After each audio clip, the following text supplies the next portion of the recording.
Jason and Amelia, you have seen each other since Game of Thrones, We haven't you? have, Oh. yes. Every time I come to England, I call Mike. Oh, and in fact, I've just remembered. So, because this goes out, we're taping this on a Thursday, so Yes. This goes out tomorrow night. Yes. So, will you Tomorrow night, so when we won't be here, we'll be at my party. We'll be at her party. Yeah. Party? But Amelia's having she's one. not coming Are you to my going to party Amelia's tonight. party? She hasn't asked yet. Do you but want to? I'd love to come. There we are. Yeah. Sorted. As long as Jason This and one's I here. can swap clothes and I turn up first. Sorted. I think we can Are do you it saying right it now. tomorrow night? I am not still here.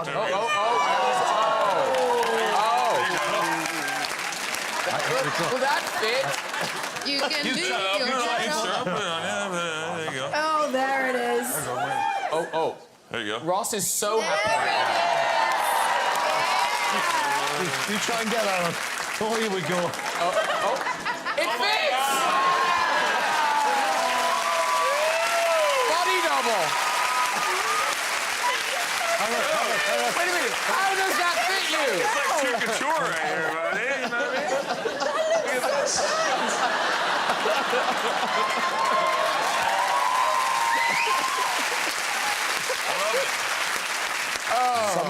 Summerland. Summerland, I think. Yeah, how do you know that over here? Because we've done research. Oh, my... Oh, you did it. You did a deep We dive. knew you were coming. Really? Summerland was the first TV show. I can't believe I'm talking about this. Summerland was the first show I ever was on. And it was your first kiss. And it was my first on-screen kiss. I think I was like 16. There you go. So I was very nervous, and as I still get nervous, but I was very nervous for this day. Yeah. And it's all about making. I wanted to make her as comfortable as possible. She was young. I think I was 17, and went into going for the kiss, and everyone's watching. It's a closed set, though. So there was Makes a lot it of even weight on weirder, it. Makes it even more awkward. Yeah. Like only special people can watch. Yeah. And everyone else is on comms. The ones like that the whole. paid. No, Yeah, exactly. You gotta pay extra to watch. Yeah, that's. and poor. Whatever her name was.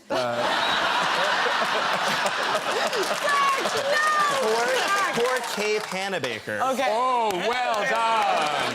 Well, we're very He done. remembers the names of the chimps he worked with.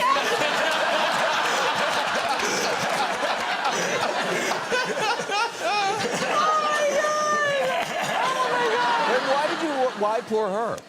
Bill Herbie, at lunch they serve fish, and I'm not, the lunch spreads on sets any set. You've never seen food like this. I was like 17. I've never seen like crab legs up for multiple people. What movie is that? I've never seen crab TV legs. show, Summerland. TV So network it was a television. catered lunch, and my mom was freaking out. We've never seen this much food. It was insane. So I just went to town and I started eating. I was doing only guest spotting, so I had crab, I had salmon, I had all this stuff. And next was the kissing scene, and I was very nervous. And we went in for the kiss. I got out this close, and all of a sudden I shut my eyes and I'm ready to go in, and nothing happens. I'm going further, and nothing's happening. I'm getting further, like thinking eventually we're gonna touch.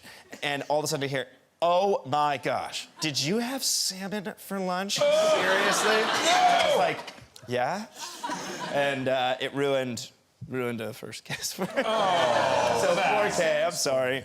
I promise I brushed my teeth. I learned a big lesson that day. You do carry a toothbrush with you everywhere you go now. I just had one. You literally just had one backstage. You know what? I don't have a full one, but if anybody wants Little to... toothbrush. Yeah. That woman scarred him. Suddenly. I was doing a production in the West End some years ago, and it was very unusual sort of production in that the audience, it was a very different kind of audience. People would come in with takeaway food and eat takeaway food there. Hen parties would come with blow-up dolls, buying seats for blow-up dolls. And also lots of people seemed to be sort of fainting and carried out on gurneys. But the most spectacular of all of these things... Where was the show? The most spectacular of all of these things is that one night, two people in the balcony vomited onto the people in the circle, and then 4 to 6 people vomited onto people in the stalls like some sort of horrendous vomit fountain. And then people were vomiting in the stalls. It was an amazing night out at the theatre, and get your tickets now for the Bridge Theatre Midsummer Night. Yes. What did you perform at? You performed at a seafood festival? I mean, which shit show you want to know about? Got tons of them. It was only, I think they wanted, was it crab? I had a crab fest. Crab fest? What is that? In the beginning of stand-up comedy, you're not performing in luxury, venues. Wherever they feel that they can build the stage and make money is where you're going. So there was a crab fest. And it was like, we're gonna book some talent, some comedian talent. And I was like, all right, well, I'm available. And, I don't know if you guys have ever tried to tell a joke while people cracking crabs. It's not the best environment. I mean, literally, the frustration that comes from not being able to open a crab is serious. And if you're not funny at the same time, the stuff that you hear. I remember hearing a woman, an older lady, who was like, she was cracking crabs. Because this is how you crack crabs. Looking at me, and she's like cracking a crab. And I tell a joke, and the joke doesn't work. And I remember this lady just going, oh, no. And I don't think...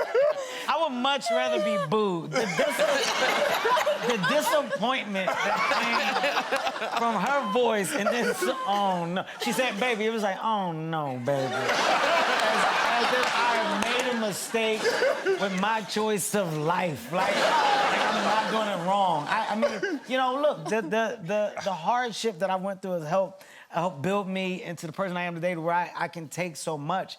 But I've been through it all. I was hit in the face with a buffalo wing. I performed at a... Don't perform around food. No more. Well, if you go to my shows now, there's no food allowed.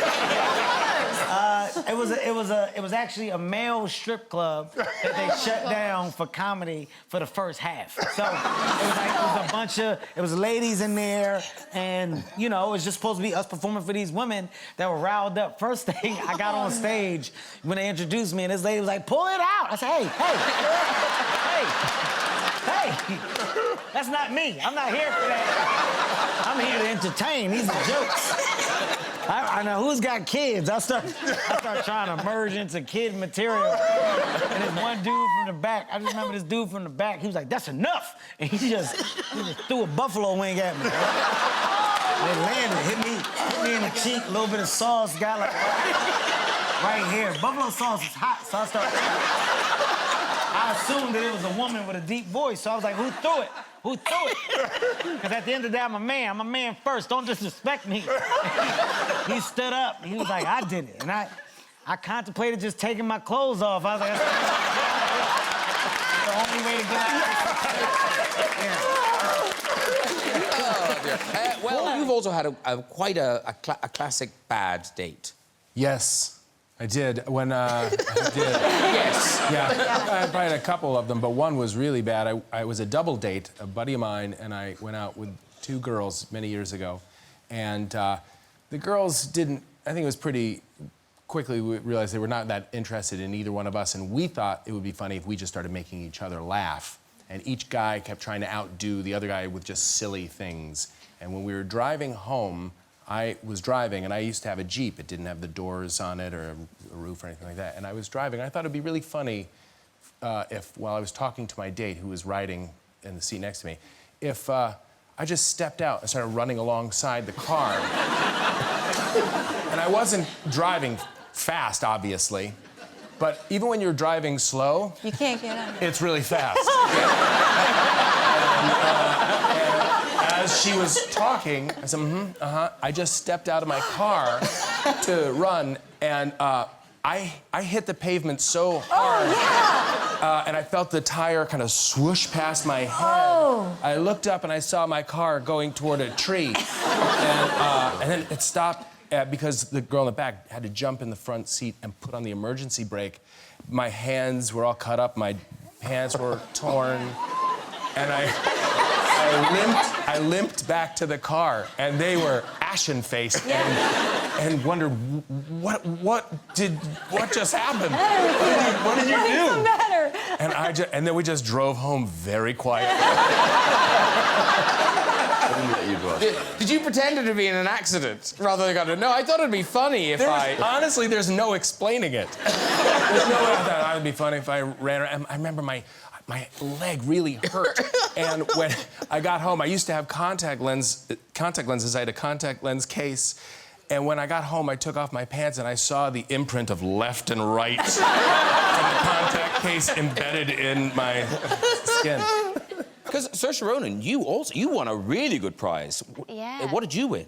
I won a trip to Florida when I was a kid. Ladies and gentlemen. Thank you. The sun yeah, it's like... No, that's good. Tell us how you won it. I won it when I was a kid, and I had never entered into a competition like that before. And it was the first day of the summer holidays when I was like 9 or 10 or something.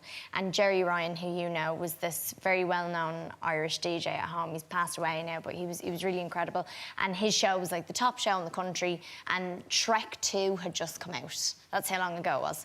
And he was giving away this holiday to Florida. And what you had to do was you had to phone in as one of the characters in Shrek 2 and tell Jerry why you deserved the holiday. And I hadn't started properly acting yet at that stage or anything. But Dad was an actor, so I was around sort of like, you know, improvisers and things like that. And Mum was like, you should go in for it, just why not? We had never been on like a proper holiday. I was like, oh God, okay. So we got a little notepad, like tiny little notepad, and we wrote down like a tiny little script of what I was gonna say, just this short little script. And I got on, and I think I was one of the first kids on, and I did it as the gingerbread man. And so then 5 days later, he phoned up and told me that we'd won. Well, you were on the Late Late back in Ireland a couple of weeks ago. Yeah. They found this clip. So this is two little clips put together. It's your gingerbread man. Yeah. Followed by, which I really like, your reaction to winning. Yeah. So here's very squeaky voice. Here we go. Now, Saoirse is 10 years of age. Yeah. Now, which character have you chosen? I'm going to do the gingerbread man. Off you go, Saoirse. Hiya, Jerry. The reason why I need a holiday is because I've never had a holiday before. You're the only little girl in the house, are you? Yeah. Well, I've got news for you. Yeah? You're going to Florida.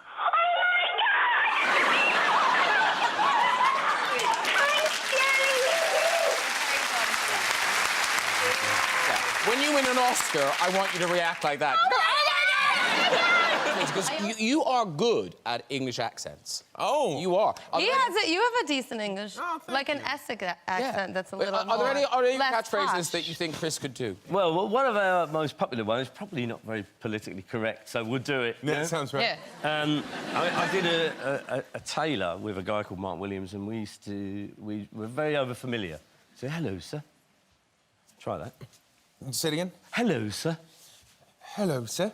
Were you out with a lady last night, sir? Oh, did she want it, sir? Oh, suit you, sir. Oh. Do that. We went with a lady last night, sir. Suits you, sir. Did she want it, sir? Did she want it, sir? Suits you, sir. Back to you. Was it a lady, though, sir? Oh, was it a lady, though, sir? Yeah, he's got a job.